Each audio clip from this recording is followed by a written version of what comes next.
Di dalam Islam ketahuilah kita memiliki syariat perbudakan. Oke? Dan perbudakan di dalam Islam adalah kemuliaan buat si budak. Ingat, perbudakan di dalam Islam adalah kemuliaan buat si. Jangan kita dengar tuduhan-tuduhan yang dilayangkan kafir. Islam ini agama yang menerapkan, membenarkan perbudakan. Oke? Kita katakan iya memang. Namun kita melakukan perbudakan dengan syariat kita. Mereka fikirnya bahwasanya yang namanya perbudakan jelek. Karena apa? Karena jeleknya mereka memperlakukan budak.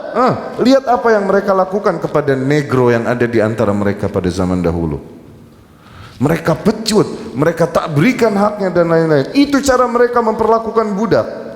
Sehingga perbudakan adalah hal yang jelek untuk mereka. Iya kan? Adapun kita di dalam Islam, seorang tuan kalau punya budak, kemudian dia tampar budaknya, dia mesti bayar kifarat. Kifaratnya ini apa? Bebasin. Ajib. Kemudian seorang budak diberikan kemuliaan oleh Allah Subhanahu wa taala. Dipaksa dia untuk bersabar menerima takdirnya sebagai budak. Kalau dia kabur dari tuannya, sholatnya, puasanya, apapun ibadahnya tidak diterima oleh Allah Subhanahu wa taala, sehingga dia kembali kepada tuannya. Kenapa? Allah takdirkan dia sebagai budak, Allah paksa dia untuk sabar terima takdirnya sebagai budak. Dan Allah berikan dia targhib. Berita bergembira bahwasanya apa? Seorang budak kalau dia melakukan sebuah ibadah, dia dapat 2 kali lipat pahala orang merdeka. Misal kita sholat dapat pahala 5, dia dapat 10. Kita puasa dapat pahala 10, dia dapat pahala 20. Karena apa? Sabarnya dia menerima takdirnya sebagai budak. Syuf, kemuliaan. Bahkan manusia dengan nasab paling mulia di atas muka bumi, ketika Allah takdirkan dia jadi budak, dia sabar menerimanya, tidak kabur. Siapa? Yusuf alaihi salam. Siapa manusia yang paling mulia? Rasulullah SAW menjawab, siapa lagi yang lebih mulia dari Yusuf alaihissalam? Al-Karim, Ibnul Karim, Ibnul Karim, Ibnul Karim. Orang mulia, anak orang mulia, anak orang mulia, anak orang mulia. Nabi, anaknya Nabi, anaknya Nabi, anaknya Rasul. Yusuf, Ibnu Yaqub, Ibnu Ishaq, Ibnu Ibrahim alaihi wassalatu wassalam. Mana nasab yang lebih mulia daripada Yusuf? Tapi ketika Allah takdirkan dia sebagai budak di negeri Mesir, dia sabar menerima takdir. Kalaupun dia semulia-mulianya manusia dengan nasab yang paling mulia. Iya gak? Dia sabar menerima takdirnya. Dan demi Allah, sungguh di dalam perbudakan dapat khair kathir.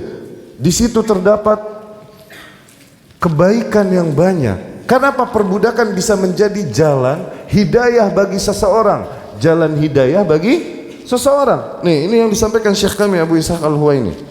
Okay? Perbudakan ini terjadi dari perang. Dan tidak ada perbudakan, tidak ada ghanimah, tidak ada harta rampasan perang kalau Islam lawan Islam.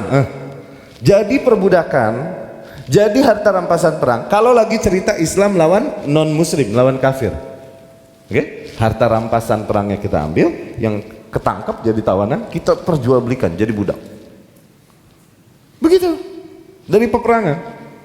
Akhirnya seorang kafir yang hidup merdeka di negeri kafir kemudian ketangkap dan tidaklah dia merdeka lagi. Jadi seorang budak di negeri muslim di rumah seorang muslim.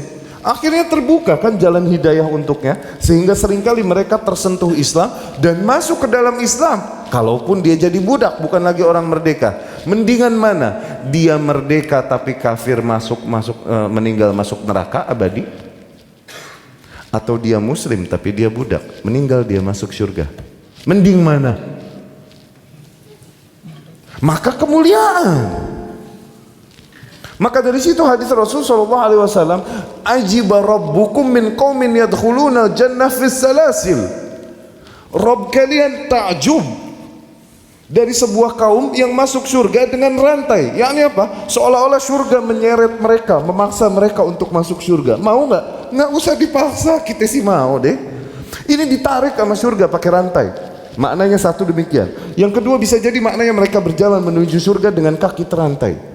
Ulama berkata mereka adalah orang-orang yang masuk Islam melalui rantai peperangan. Mendingan